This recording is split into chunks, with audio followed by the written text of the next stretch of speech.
What is up mga kahulay? Ako si Boss PD at ito ang A Day in My Life. Well, gabi na pero Day in My Life talaga yung tawag sa episode na to. Samahan nyo ako sa typical na araw ni Boss P. Ang una kong ginagawa, syempre magdadrive tayo papunta ng Maynila. Alam niyo naman kung gaano ka-traffic, gaano nakakapagod mag-drive. Kaya bang nag-drive, titingin-tingin lang tayo sa tabi ng mga parol, ng mga bagay na mga nangyayari sa kalye at mag-iisip-isip tayo ng mga nangyayari sa buhay. Minsan yan nakaka-center habang nag-iintay ka sa traffic. Pero wala ka namang choice. Alangan namang matulog ka. Hindi pwede yun. Don't sleep while driving. Makulay, ito na yung time na nakarating ako sa office. Tignan nyo kung gaano ka-chill at ang ganda-ganda ng office namin. At meron kaming telephone booth dito mga kakulay. Yan ang ginagamit na telepono ng mga employees para they can stay in touch with their loved ones while working.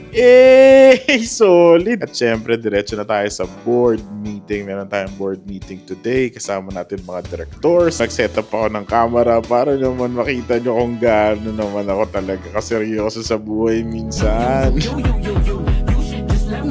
And sabi ko kay JP, kaway ka naman dun sa camera. Kaway naman si JP. Si JP isa yan sa mga big bosses dito rin sa kumpanya. Yan, syempre, habang nagmi-meeting, seryoso tayong mag-take notes, seryoso tayong makinig para sa kinabukasan. Syempre, after ng meeting, pupuntahan ko ang team ko. Usually, maraming tao dito kasi pang umaga kami, kaya lang gabi na ngayon. Kaya wala nang tao. Pero usually, kakamayan ko yan sila isa-isa. Isa talaga maulay para iparamdam sa kanila kung gaano sila ka-importante. Lahat yan, ikutin ko, high five dito, high five doon. Talaga ganyan ang ginagawa ko. Kaya I encourage all of you, lahat ng mga leaders out there, I encourage you to touch base with your team members. Talagang iparamdam nyo kung gaano sila ka-importante at kung gaano ka-valuable yung ginagawa nilang contributions. After ko silang yan, si Carlo at si mga big bosses niya, dadaan ako dito sa area na to check kung sino mga nasa opisina para naman syempre makapagkwentuhan, kamustahan. Ito area na to tawag namin dito training pod. Dito tumatambay at dito nagtitrain ng mga new hires. Tignan nyo, Instagrammable din, di ba? Ayan, meron pa tayong isang tambayan dito. Pwede kang dumi-4, pwede kang humiga.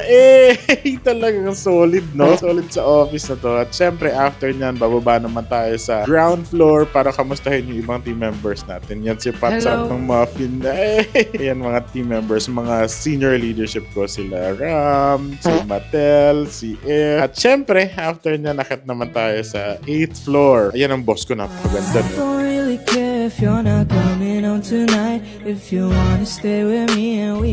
Tapos, pupunta na tayo sa aking opisina para mag-set up, para magtrabaho, para mag-catch up ng emails. Ayan, normally, dito lang tayo, set ng computer. Pero first thing I would do is look into my view and be thankful, be grateful sa blessing ni Papa Jesus, di ba? Yan yung support group, nandyan ang mga finance, HR, tapos dito naman tayo, ang pwesto natin. Ang sarap lang sa feeling na kinukwento ko kayo kung ano nangyari sa buhay ko. Siyempre, upo na tayo dyan, mag-set up tayo ng computer, at siyempre, ibubuksan na natin ang mga emails. Yan, mga kakulay, sobrang daming ganap, kaya kailangan medyo seryoso tayo sa moment na to. At pag napagod, inat-inat, tayo-tayo, check sa view, mag-reflect sa mga nangyayari sa buhay, at isipin lang. Ayan, tignan nyo, kanina sobrang traffic ngayon, wala nang traffic. Then after that, syempre, suot na natin yung jacket ulit, at bababa naman tayo sa ibang floor to check kung ano nangyayari. Ito mga kulay, papunta na ako sa pantry. Yung pantry namin kasi usually napakaraming ganap. And today, meron na namang event, kaya naman syempre, dapat present lagi si Boss PD dyan. May palibreng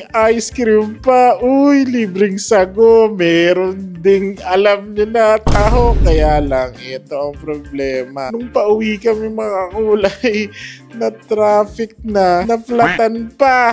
Kaya naman, ito si Kuya ang vulcanizing person. Vulcanizing. Buti may open ng 24 hours. Ayan, papatanggal tayo ng pakong bumaon sa gulong. Nagpapatagpi tayo ng problema in the past. Uy, hindi. Nagpapaano lang tayo vulcanizing. Si Kuya sobrang bait niyan. Solid 2 thumbs up para sa'yo, Kuya. Sinalba mo ang buhay ko. At yan mga kakulay, kitang-kita nyo naman after ng lahat ng mga kabulastugan at kahirapan, natapos na ang araw namin sa pag-cheers ng isang napakasarap na margarita. Yun lang. Bye!